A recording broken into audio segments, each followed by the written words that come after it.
سورہ آل عمران آیت number 128۔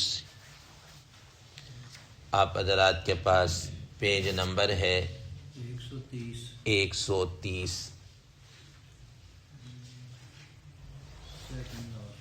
Second last line ہے۔ اعوذ باللہ من الشیطان الرجیم، بسم اللہ الرحمن الرحیم۔ لیس لک من الامر شیء او یتوب علیہم او یعذبہم فإنہم ظالمون۔ وَلِلَّهِ مَا فِي السَّمَاوَاتِ وَمَا فِي الْأَرْضِ يَغْفِرُ لِمَن يَشَاءُ وَيُعَذِّبُ مَن يَشَاءُ وَاللَّهُ غَفُورٌ رَحِيمٌ۔ صدق اللہ العظیم۔ اللہم صل علی محمد النبی الأمی وعلی آلہ وسلم تسلیما کثیرا کثیرا۔ محترم سامعین کرام، ان آیات کا ترجمہ اللہ تبارک و تعالی ارشاد فرماتے ہیں، لیس لک من الامر شیء، آپ کے لیے اس معاملے میں کوئی دخل نہیں ہے، او یتوب علیہم او یعذبہم، کہ اللہ تبارک و تعالی ان پر متوجہ ہو جائیں، یعنی ان کی توبہ کو قبول کریں، او یعذبہم، یا ان کو عذاب دیں، سزا دیں، فإنہم ظالمون، بے شک وہ ظلم کر رہے ہیں، بڑے ظالم ہیں۔ وَلِلَّهِ مَا فِي السَّمَاوَاتِ وَمَا فِي الْأَرْضِ، اور اللہ ہی کے لیے ہے جو کچھ آسمانوں میں ہے اور جو کچھ زمین میں ہے۔ یغفر لمن یشاء ویعذب من یشاء، وہ جس کو چاہیں بخش دیں اور جس کو چاہیں عذاب دیں۔ واللہ غفور الرحیم، اور اللہ تبارک و تعالی بڑی مغفرت کرنے والے ہیں، بڑی رحمت کرنے والے ہیں۔ محترم سامعین کرام، بات شروع ہوئی تھی غزوہ احد سے متعلق، پھر درمیان میں غزوہ بدر کی کچھ آیات یا اس واقعے کے متعلق کچھ چیزیں آ گئیں۔ اب دوبارہ اللہ تبارک و تعالی روئے سخن غزوہ احد کی طرف ہی کر رہے ہیں۔ محترم سامعین کرام، حضرات مفسرین کرام رحمہ اللہ فرماتے ہیں، ان آیات کے شان نزول کے متعلق دو روایات آتی ہیں۔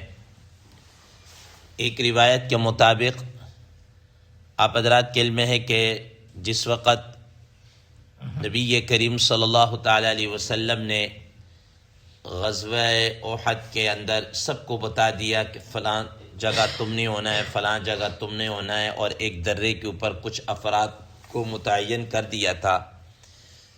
پھر وہاں پر کچھ تھوڑی سی غلطی ہوئی اور اس غلطی کی وجہ سے جنگ کا پانسا پلٹ گیا اور ایک گھمسان کی جنگ ہوئی، اور جس میں کئی مسلمان، کئی حضرات صحابہ کرام رضوان اللہ تعالی علیہم اجمعین شہید ہوئے، یہاں تک کہ اسی دوران رسول اللہ صلی اللہ تعالی علیہ وسلم بھی زخمی ہوئے۔ آپ صلی اللہ تعالی علیہ وسلم پر ایک کافر نے تلوار کا حملہ کیا، جس کی وجہ سے آپ کا چہرہ مبارک بھی زخمی ہوا اور سامنے کے ادھر والا دانت بھی شہید ہوا، خون بھی بہنا شروع ہوا۔ تو خون کافی بہا، جس میں سیدنا حضرت علی رضی اللہ تعالی عنہ اور حضرت فاطمہ رضی اللہ تعالی عنہ آپ صلی اللہ علیہ وسلم کی فرسٹ ایڈ آپ کے تیمارداری کے ہیں، زخموں پر پٹی کرنا وہ کر رہے تھے۔ روایات میں آتا ہے کہ حضرت فاطمہ رضی اللہ تعالی عنہ اس وقت جو برتن ایک چھال سی ہوتی تھی اس میں پانی لے کر آ رہی، ڈھال یا اس طرح پانی لے کر آ رہی تھی، اور حضرت علی رضی اللہ تعالیٰ عنہ اس کو زخم کو دھو رہے تھے اور اس کے اوپر کچھ چیز رکھ رہے تھے. خون برابر نکل رہا تھا، یہاں تک کہ ایک پرانی چٹائی کا کوئی حصہ اس کو جلا کر اس کی راکھ کو ڈالا گیا. تو اسی چونکہ خون کافی بہہ گیا، جس کی وجہ سے روایات میں آتا ہے کہ آپ صلی اللہ علیہ وسلم پر کوئی بے ہوشی کی سی کیفیت طاری ہوئی. جب یہ بے ہوشی کی سی کیفیت طاری ہوئی اور آپ صلی اللہ علیہ وسلم ہوش میں آئے تو آپ صلی اللہ علیہ وسلم کے زبان مبارک کر بے ساختہ یہ جملہ نکلا، جس کا مفہوم یہ ہے کہ وہ قوم کیسے فلاح پا سکتی ہے جس کو اس کا نبی اس کی طرف اللہ تعالیٰ کی طرف بلا رہا ہو اور وہ اس کو زخمی کر دے. اور اس طریقے سے گویا کہ آپ صلی اللہ تعالیٰ علیہ وسلم ان کے لیے کوئی بددعائیہ جملہ کہنا چاہ رہے تھے کہ اللہ تبارک و تعالیٰ کی طرف سے فوراً منع کر دیا گیا اور یہ آیات کیا ہو گئی؟ نازل ہو گئی. یہ آیات نازل ہو گئی. دوسری روایت میں آتا ہے جس کو امام بخاری رحمہ اللہ نے ذکر کیا ہے کہ نبی صلی اللہ علیہ وسلم نے اسی غزوہ کے اندر یعنی غزوہ احد میں کچھ افراد تھے جن کے اوپر نام لے کر آپ صلی اللہ علیہ وسلم نے بددعا فرمائی یا کرنا چاہ رہے تھے، جس میں صفوان بن امیہ، حارث بن ہشام یہ سر فہرست ہیں، اور سہیل بن عمر یہ سر فہرست ہیں ان کا نام لے کر. تو اللہ تبارک و تعالیٰ نے اس طریقے سے بددعا کرنے کو منع کر دیا. ٹھیک ہے نا؟ فرمایا لیس لک من الامر شیء او یتوب علیہم، کہ آپ کو اس معاملے کے اندر کچھ اختیار نہیں ہے کہ آپ ان کے اوپر بددعا فرمائیں، او یتوب علیہم او یعذبہم، شاید کہ آگے چل کر یہ توبہ طائب ہو جائے، اللہ تعالیٰ ان کی توبہ کو قبول کر لے، یا اللہ تعالیٰ ان کو عذاب دے دیں. یہ اللہ تبارک و تعالیٰ کے علم میں ہے، علم ازلی کے اندر ہے. چنانچہ یہی آگے چل کر یہی لوگ سب ایمان لے کر آگے، یعنی یہ بڑے بڑے جو اس وقت غزوہ احد میں بڑے بڑے مشرکین کی طرف سے جو سردار تھے ان میں سے ایمان لے کر آئے. جیسے مثال کے طور پر حضرت خالد بن ولید رضی اللہ تعالی عنہ، جنہوں نے جنگ کا پانسہ ہی پلٹ دیا تھا. اللہ تعالیٰ نے ایسے ان کو حکمت عملی اور جنگی تدبیر سے نوازا ہوا تھا کہ انہوں نے وہ ادھر اٹیک کر کے اور جنگ کا سارا نقشہ ہی بدل گیا. یہی خالد بن ولید رضی اللہ تعالیٰ عنہ آگے چل کر نبی کریم صلی اللہ علیہ وسلم کی زبان سے ان کو سیف من سیف اللہ، سیوف اللہ کا ٹائٹل مل رہا ہے. ٹھیک ہے نا؟ کا سرٹیفکیٹ مل رہا ہے کہ یہ اللہ کی تلوار ہیں. ٹھیک ہے نا؟ یہ رضی اللہ تعالیٰ عنہ ہو گئے. حضرت ابو سفیان رضی اللہ تعالی عنہ جو اس وقت کفار کی طرف سے سردار تھے اور جرنیل بن کر آئے تھے، آگے چل کر جناب یہی رضی اللہ تعالی عنہ بن گئے. اور نبی صلی اللہ علیہ وسلم نے فرمایا کہ جو ان کے گھر کے اندر بھی داخل ہو جائے گا اس کو بھی کیا ہے؟ امان ہے فتح مکہ کے موقع پر. ٹھیک ہے. اسی طریقے سے اکرمہ بن ابی جہل رضی اللہ تعالیٰ عنہ ابو جہل کے بیٹے ہیں. ٹھیک ہے. آگے چل کر رضی اللہ تعالیٰ عنہ ہے، اور ان کا بڑا ایک زبردست اور شاندار ایک واقعہ ہے. پھر کسی موقع پر اس کو ذکر کروں گا کہ ان کے ایمان لانے کا کیسا واقعہ ہے. ٹھیک ہے. اور اسی طریقے سے حارث بن ہشام جو ابو جہل کا سگا بھائی، ٹھیک ہے، یہ بھی آگے چل کر رضی اللہ تعالیٰ عنہ ہو گیا. حضرت طفیل بن عمر رضی اللہ تعالیٰ عنہ جو صلح حدیبیہ کے موقع پر جو ان کی طرف سے رائٹر تھا، یعنی لکھنے کا کام سر انجام دے رہا تھا، اور جس نے یہ بات کہی تھی جب رسول صلی اللہ علیہ وسلم ہادہ بینی و بین رسول اللہ صلی اللہ علیہ وسلم، یہ وہ فیصلہ ہے جو اللہ اور اس کے رسول کے درمیان اور ان کے درمیان میں، تو اسی نے یہی بات کہی تھی کہ اگر ہم آپ کو اللہ کا رسول مان لیں تو پھر ہماری لڑائی کس بات کے اوپر ہے؟ ہم تو آپ کو اللہ کا رسول مانتے ہی نہیں، ہمارا سارا جھگڑا ہی اسی کے اوپر ہے، اس کو مٹائیں آگے چلے. ٹھیک ہے. یہی وہ شخص تھا جس نے یہ کہا تھا، اور رسول اللہ صلی اللہ علیہ وسلم حضرت علی رضی اللہ تعالیٰ عنہ سے کہا کہ اس کو مٹا دیجیے، تو حضرت علی رضی اللہ تعالیٰ نے فرمایا تھا کہ میں نہیں مٹا سکتا. ٹھیک ہے نا. تو رسول اللہ سے فرمایا کہ مجھے بتائیں کہاں ہے، تو آپ صلی اللہ علیہ وسلم نے اس کو ریز کر دیا تھا. اور یہی پھر آگے چل کر کیا ہے؟ مسلمان ہو گیا. صفوان بن امیہ جو مکہ کے بڑے سرداروں میں سے، یہ بھی آگے چل کر کیا ہے؟ ایمان لے کر. تو گویا کہ اللہ تبارک و تعالی نبی صلی اللہ علیہ وسلم کو فرما دیا کہ یہ آپ کے علم میں نہیں ہے، آپ کو پتہ نہیں ہے کہ آگے چل کر ان میں سے کس نے ایمان قبول کرنا ہے، کیونکہ اللہ تبارک و تعالی کے علم ازلی کے اندر تھا کہ ابھی تو یہ دشمن کی طرف سے کمان اور سردار اور جرنیل بن کر آ رہے ہیں، لیکن یہی آگے چل کر اسلام کی تاریخ کا دہارا بھی کیا ہے؟ یہی لوگ بدلیں گے. ٹھیک ہے کہ نہیں؟ یہی لوگ آگے چل کر اسلام کے خادم بھی بنیں گے، اسلام کے سچے سپاہی بھی بنیں گے، یہ رضی اللہ تعالی عنہم ورضوا عنہ کا ٹائٹل بھی ان کو ملے گا۔ تو اللہ تبارک و تعالی نبی صلی اللہ علیہ وسلم کو منع کر دیا، جیسا کہ خود رسول اللہ صلی اللہ تعالی علیہ وسلم کے متعلق آتا ہے کہ طائف کے میدان کے اوپر جب آپ صلی اللہ علیہ وسلم پر اس طریقے سے حملہ کیا گیا اور زخمی کیا گیا، اور آپ صلی اللہ تعالی علیہ وسلم کے مطلب خون بہہ رہا تھا، اور اس طریقے وہ اوباش نوجوان آپ صلی اللہ علیہ وسلم پر پتھر برسا رہے تھے، تو کیا کہتے ہیں حضرت جبریل امین علیہ السلام کے ساتھ وہ جو پہاڑوں پر معمور فرشتہ تھا وہ آیا تھا کہ یہ ملک الجبال ہے، آپ حکم کریں تو ان بستیوں کو ملا کر رکھ دے، پہاڑوں کو ملا کر رکھ دے، اور بیچ میں ان کا کچومر بن جائے گا، سرما بن جائے گا۔ تو رسول اللہ صلی اللہ علیہ وسلم نے فرمایا تھا کہ نہیں، اس طرح نہیں، ممکن ہے کہ آگے چل کر ان کی نسلوں میں سے کوئی کیا ہو جائے، ایمان قبول کرنے والا ہو جائے۔ تو رسول اللہ صلی اللہ تعالی علیہ وسلم نے منع فرمایا تھا۔ یہ اللہ تبارک و تعالی فرمایا کہ آپ ان کے اوپر اس طرح بد دعا نہ کریں، آگے چل کر یہ ہو سکتا ہے ایمان قبول کر لیں، توبہ تائب ہو جائیں، اور اس طریقے سے، ٹھیک ہے۔ تو یہی چیز ہے، فرمایا کہ لیس لک من الامر شیء او یتوب علیہم او یعذبہم فانہم ظالمون، آپ کو کوئی اختیار نہیں ہے ان کے اوپر کہ آپ ان پر بد دعا فرمائیں اس طور پر، تو منع کر دیا گیا۔ چاہے اللہ تعالیٰ ان کی توبہ کو قبول کر لے، چاہے ان کو کیا کر دیں، عذاب دے، یہ اللہ تبارک و تعالیٰ کا معاملہ۔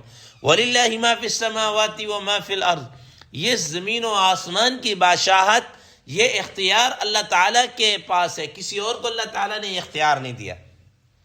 محترم سامعین کرام، یہیں سے آپ ایک بات سمجھ لیجئے کہ اب دیکھیں بعض لوگ جو ہیں وہ یہ کہتے ہیں کہ رسول اللہ صلی اللہ تعالی علیہ وسلم کو وہ مختار کل سمجھتے ہیں کہ سب کچھ اختیار ہے، حالانکہ اللہ تبارک و تعالی نبی صلی اللہ علیہ وسلم کو اس طرح کا اختیار نہیں دیا۔ قرآن مجید میں دیکھیں اللہ تبارک و تعالی فرمایا انک لا تہدی من احببت ولکن اللہ یہدی من یشاء، کہ آپ جس کو چاہیں ہدایت دے دیں، ایسا نہیں ہے، ہدایت اللہ تعالیٰ جس کو چاہیں گے وہ دیں گے۔ دیکھیں آپ صلی اللہ علیہ وسلم کے سگے چچا اور ہر موقع پر آپ صلی اللہ علیہ وسلم کا ساتھ دینے والے، آپ صلی اللہ علیہ وسلم پر جان چھڑکنے والے ابو طالب ہر موقع پر ساتھ دیا، لیکن ایمان قبول نہیں کر سکے۔ آپ صلی اللہ علیہ وسلم کی خواہش کے باوجود وہ ایمان لے کر نہیں آئے، تو یہ بتانا چاہ رہے ہیں کہ یہ آپ کے اختیار میں نہیں ہے، یہ ہدایت دینا نہ دینا یہ اللہ تبارک و تعالیٰ کے اختیار میں ہے۔ اللہ تبارک و تعالیٰ نے اسی وجہ سے فرما دیا انما لست علیہم بمسیطر، ٹھیک ہے نا، فذکر انما انت مذکر لست علیہم بمسیطر، آپ کا کام ان تک بات کو پہنچا دینا ہے، تبلیغ کر دینا ہے، آپ ان پر نگہبان نہیں ہے، دروغہ نہیں ہے، کوئی زبردستی آپ ان کے اوپر نہیں کر سکتے، یہ آپ کے ذمہ کام نہیں ہے، ٹھیک ہے۔ تو اسی لیے فرمایا کہ وَلِلَّهِ مَا فِي السَّمَاوَاتِ وَمَا فِي الْأَرْضِ يَغْفِرُ لِمَن يَشَاءُ وَيُعَذِّبُ مَن يَشَاءُ، اللہ تعالیٰ جس کی چاہے مغفرت کر دیں اور جس کو چاہے عذاب دے دیں، یہ اللہ تعالیٰ کی قدرت ہے، یہ اللہ تعالیٰ کی قدرت ہے۔ بخشنے پر آئے تو وہ چاہے ابو جہل کو بخش دے، چاہے وہ ابو لہب جس کے متعلق سورہ تبت یدا ابی لہب نازل اس کو بخش دے، بخشنے پہ آئے چاہے شیطان کو بخش دے، یہ الگ بات ہے۔ ایک ہوتا ہے بخش سکنا اور ایک ہوتا ہے بخشنا۔ اللہ تعالیٰ بخش سکتا ہے، اس کو قدرت ہے، پوری طرح کیا ہے، قدرت ہے، لیکن یہ اس کا اصول نہیں ہے، یہ اس کی عادت نہیں ہے، یہ اس کی سنت نہیں ہے کہ وہ ایسے کافروں کو اور ان کو بخش دے گا۔ کیوں؟ خود اللہ تبارک و تعالی نے فرمایا ان اللہ لا یغفر ان یشرک به ویغفر ما دون ذلک لمن یشاء، مشرک کے اللہ تعالیٰ نے بخشش نہیں فرمائی۔ فقد حرم اللہ علیہ الجنۃ ومأواہ النار، اللہ نے ان پر ایسے ان مشرکوں کے اوپر جنت کو حرام قرار دے دیا ہے، اور جہنم ان کا کیا ہے، ٹھکانہ ہے، ان کی بخشش نہیں ہوگی، ٹھیک ہے نا۔ لیکن اللہ تبارک و تعالیٰ کو پوری کیا ہے، قدرت ہے، پوری قدرت ہے، وہ جو کرنا چاہے کر سکتا ہے، ٹھیک ہے نہیں۔ بعض حضرات کو یہ گمان، یہ مغالطہ لگ رہا ہے کہ اللہ تعالیٰ کو یہ قدرت ہی نہیں ہے ان کو بخشنے کی، یہ قدرت ہے، حالانکہ یہ غلط ہے۔ یہ رافضیوں کا، معتزلہ اور ان لوگوں کا عقیدہ تو ہو سکتا ہے، لیکن اہل جو سنت والجماعت ہیں، جو اہل ایمان ہیں، جمہور، ان کا یہ عقیدہ نہیں۔ وہ کہتے ہیں اللہ تب ایک ہوتا ہے بخشنا اور ایک ہوتا ہے بخش سکنا۔ اللہ تعالیٰ بخش سکتے ہیں لیکن بخشیں گے نہیں، قدرت ہے ان کو لیکن کریں گے نہیں، ٹھیک ہے نہیں۔ تو فرمایا یغفر لمن یشاء ویعذب من یشاء، اللہ تبارک و تعالیٰ جس کی چاہے مغفرت کر دیں اور جس کو چاہے کیا کر دیں، عذاب دے دیں، یہ اللہ تبارک و تعالیٰ کے اختیار میں۔ واللہ غفور الرحیم، اللہ تعالیٰ بڑا بخشنے والا ہے، بڑا کیا ہے، مہربان ہے۔ تو بہرحال ان آیات کے اندر رسول اللہ صلی اللہ تعالیٰ علیہ وسلم کو ان کے اوپر بد دعا کرنے سے کیا کر دیا، منع کر دیا۔ یہ الگ بات ہے کہ بعد دیگر روایات میں آتا ہے کہ جب دشمنوں کی حد اظہار آسانی حد سے تجاوز ہو گئی تو آپ صلی اللہ علیہ وسلم نے بعض لوگوں کا نام لے کر پر بد دعا بھی کی ہے، تو یہ بھی ثابت ہے۔ لیکن کچھ چیزیں ایسی تھی جہاں پر اللہ تعالیٰ کے علم ازلی کے اندر تھا کہ یہ لوگ ایمان لے کر آئیں گے، وہاں پر اللہ تعالیٰ نے ان کو منع کر دیا، اور جہاں پر نہیں تھا وہاں پر کیا ہے، منع نہیں کیا۔ اللہ تبارک و تعالیٰ عمل کی توفیق عطا فرمائے۔ وآخر دعوانا ان الحمد للہ رب العالمین۔